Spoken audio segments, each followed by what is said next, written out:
Hi everyone, Comic Reviewer here. This time reviewing on Batman Beyond, Return of the Joker.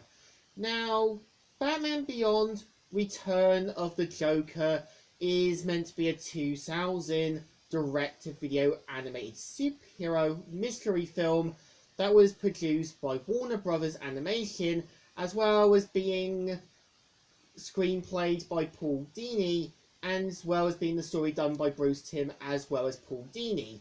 Now, for those who don't know, Batman Beyond is meant to be set in the DC animated universe, which consists of a more futuristic version of Gotham City, where a young kid known as Terry McGinnis takes on the role of being Batman after Bruce Wayne retired. And pretty much the film Batman Beyond Return of the Joker is meant to bring in Batman's greatest foe, the Joker. So the premise of the film is meant to be about Terry McGinnis, who ends up having to face Bruce Wayne's old enemy, the Joker, who has somehow mysteriously disappeared. We see how he's able to con his way back into the Jokers, and it's kind of clear that Bruce, as well as Barbara, know more about Joker than Terry does.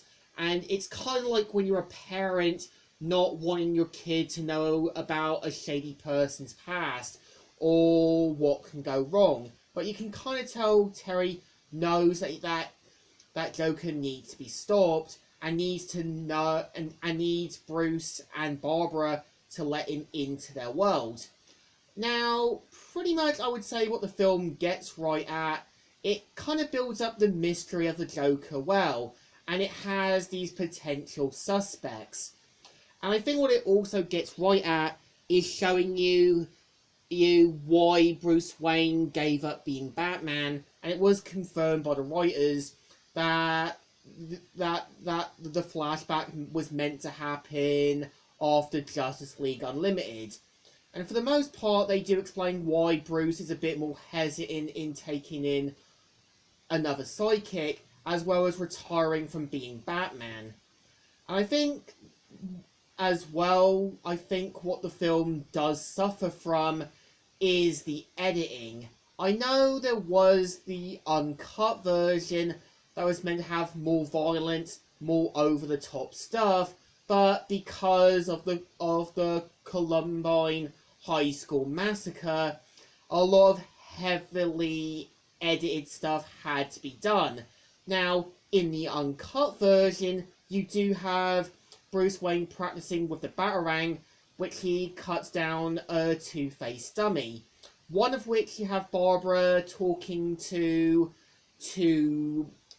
two ladies at a street corner who are implied to be prostitutes.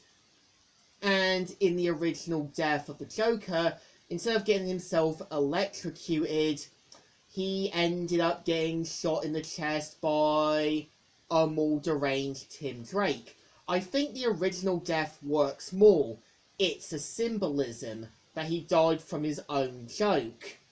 And what's actually interesting as well with the edited one, they even do change about them burying Joker deep beneath Arkham. And even in the Batman Beyond episode Joyride, you do see the Joker's remains when they take in a new potential recruit. And I think, for the most part, even in its edited stage, it is a little damaged. Like, in the edited version, you do have Barbara talking to two other people who are implied to be former kind of Joker henchmen. In the edited version, instead of Bruce Wayne's blood, it's changed to kind of spray paint purple. And Bonk's death is changed from being shot in the chest to him suffering from Joker gas. But you can tell they still try to keep the edited stuff still good, but in a way, it does get damaged. But I think what they do get right, I think, in my opinion, is just showing you how, because of Joker's actions, we do see why Bruce Wayne is more colder and distant. We do see how a much older Tim Drake did try to get back into Bruce Wayne's world, but fell on deaf ears. We do see how Barbara is a bit more fearful of Terry going against the Joker. The same with Bruce, knowing that the Jokers were more like neo-Nazis or white nationalists. Something Terry had battled, but battling against Joker is like battling against the Founder. And I think they do try to keep that well. And I think for the most part, I would say, even in its edited stage, you can tell they still try to put a lot more effort, time, and still try to keep it as good as possible. I think, to me, Batman Beyond Return of the Joker in its edited stage is weaker, but you can tell they still know what they're trying to do. So I think in its edited stage, it still deserves a thumbs up. Still good, and still alright.